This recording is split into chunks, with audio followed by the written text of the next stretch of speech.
1 Raja-Raja pasal 18 ayat 1-15. Obadja, pegawai Ahab, bertemu dengan Elia. Dan sesudah beberapa lama, datanglah firman Tuhan kepada Elia dalam tahun yang ketiga. Pergilah, perlihatkanlah dirimu kepada Ahab, sebab aku hendak memberi hujan ke atas muka bumi. Lalu pergilah Elia memperlihatkan diri kepada Ahab. Adapun kelaparan itu berat di Samaria. Sebab itu Ahab telah memanggil Obadja yang menjadi kepala istana. Obadja itu seorang yang sungguh-sungguh takut akan Tuhan. Karena pada waktu Isabel melenyapkan nabi-nabi Tuhan, Obadja mengambil 100 orang nabi, lalu menyembunyikan mereka 50-50 sekelompok dalam goa, dan mengurus makanan dan minuman mereka. Ahab berkata kepada Obadja, "Jelajahilah negeri ini, dan pergi ke segala mata air, dan ke semua sungai. Barangkali kita menemukan rumput, sehingga kita dapat menyelamatkan kuda dan bagal, dan tidak usah kita memotong seekor pun dari hewan itu." Lalu mereka membagi-bagi tanah itu untuk menjelajahinya. Ahab pergi seorang diri ke arah yang satu, dan Obadja pergi ke arah yang lain. Sedang Obadja di tengah jalan, ia bertemu dengan Elia. Setelah mengenali dia, ia sujud serta bertanya, "Engkaukah ini, hai tuanku Elia?" Jawab Elia kepadanya, "Benar, pergilah, katakan kepada tuanmu, Elia ada." Tetapi jawab Obadja, "Apakah dosa yang telah kuperbuat, maka engkau hendak menyerahkan hambamu ini kepada Ahab, supaya aku dibunuhnya? Demi Tuhan Allahmu yang hidup, sesungguhnya tidak ada bangsa atau kerajaan yang tidak didatangi suruhan tuanku Ahab untuk mencari engkau. Dan apabila orang berkata, 'Ia tidak ada,' maka ia menyuruh kerajaan atau bangsa itu bersumpah bahwa engkau tidak ditemukan di sana. Dan sekarang engkau berkata, 'Pergilah, katakan kepada tuanmu, Elia ada.' Mungkin terjadi apabila aku sudah pergi daripadamu, Roh Tuhan mengangkat engkau ke tempat yang tidak kuketahui. Kalau aku sampai kepada Ahab untuk memberitahukannya dan engkau tidak didapatinya, tentulah ia akan membunuh aku. Padahal hambamu ini dari sejak kecil takut akan Tuhan. Tidakkah diberitahukan kepada tuanku apa yang telah kulakukan pada waktu Isabel membunuh nabi-nabi Tuhan?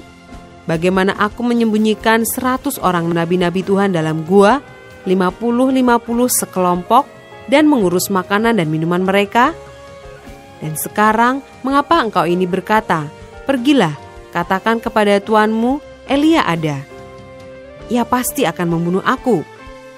Jawab Elia, "Demi Tuhan semesta alam yang hidup, yang kulayani, sesungguhnya hari ini juga aku akan memperlihatkan diri kepadanya." Ayat 16-19. Elia bertemu dengan Ahab. Lalu pergilah Obadja menemui Ahab dan memberitahukan hal itu kepadanya. Kemudian Ahab pergi menemui Elia. Segera sesudah Ahab melihat Elia, ia berkata kepadanya, "Engkaukah itu yang mencelakakan Israel?" Jawab Elia kepadanya, "Bukan aku yang mencelakakan Israel, melainkan engkau ini dan kaum keluargamu.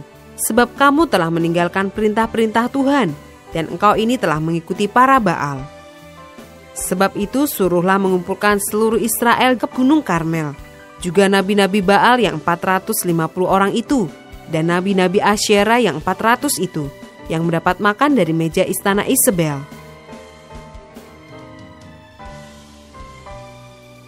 Ayat 20-46. Elia di Gunung Karmel. Ahab mengirim orang ke seluruh Israel dan mengumpulkan nabi-nabi itu ke Gunung Karmel. Lalu Elia mendekati seluruh rakyat itu dan berkata, "Berapa lama lagi kamu berlaku timpang dan bercabang hati? Kalau Tuhan itu Allah, ikutilah dia, dan kalau Baal, ikutilah dia." Tetapi rakyat itu tidak menjawabnya sepatah kata pun.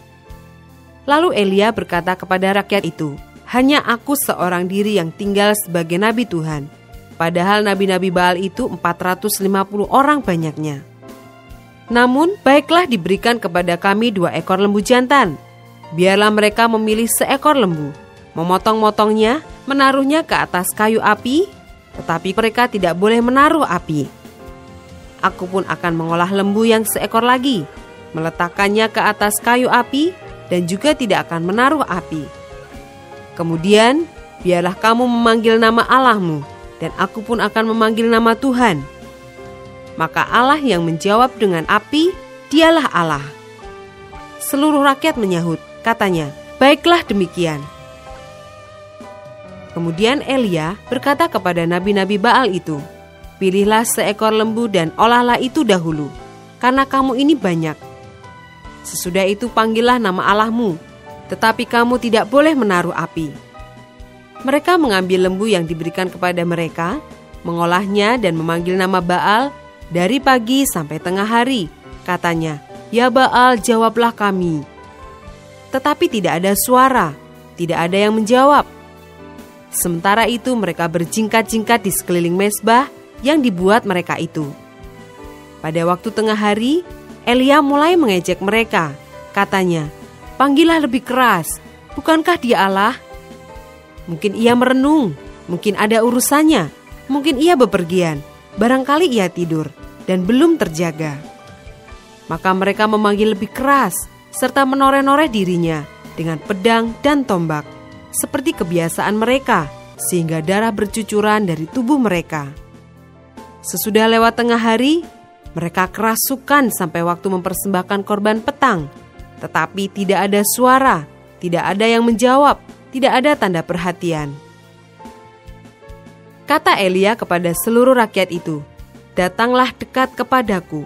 Maka mendekatlah seluruh rakyat itu kepadanya. Lalu ia memperbaiki mezbah Tuhan yang telah diruntuhkan itu. Kemudian Elia mengambil 12 batu menurut jumlah suku keturunan Yakub. Kepada Yakub ini telah datang firman Tuhan, engkau akan bernama Israel. Ia mendirikan batu-batu itu menjadi mezbah demi nama Tuhan dan membuat suatu parit sekeliling mezbah itu yang dapat memuat 2 sukat benih. Ia menyusun kayu api, memotong lembu itu dan menaruh potongan-potongannya di atas kayu api itu. Sesudah itu ia berkata, penuhilah 4 buyung dengan air dan tuangkan ke atas korban bakaran dan ke atas kayu api itu. Kemudian katanya, buatlah begitu untuk kedua kalinya. Dan mereka berbuat begitu untuk kedua kalinya. Kemudian katanya, buatlah begitu untuk ketiga kalinya. Dan mereka berbuat begitu untuk ketiga kalinya.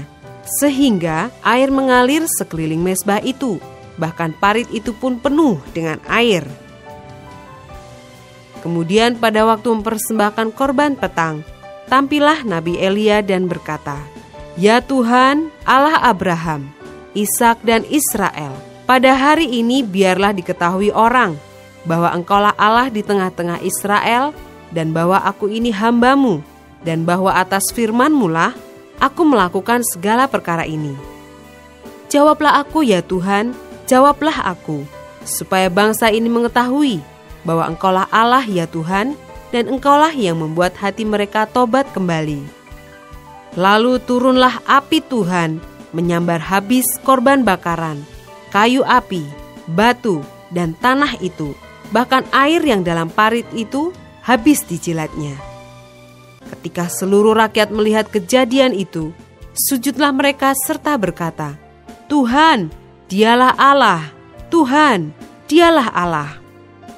Kata Elia kepada mereka, tangkaplah nabi-nabi Baal itu, seorang pun dari mereka tidak boleh luput. Setelah ditangkap, Elia membawa mereka ke sungai Kison dan menyembelih mereka di sana.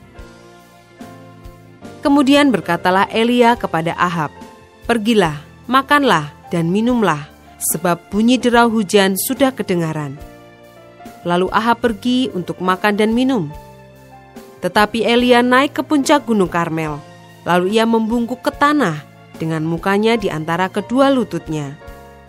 Setelah itu ia berkata kepada bujangnya, naiklah ke atas, lihatlah ke arah laut.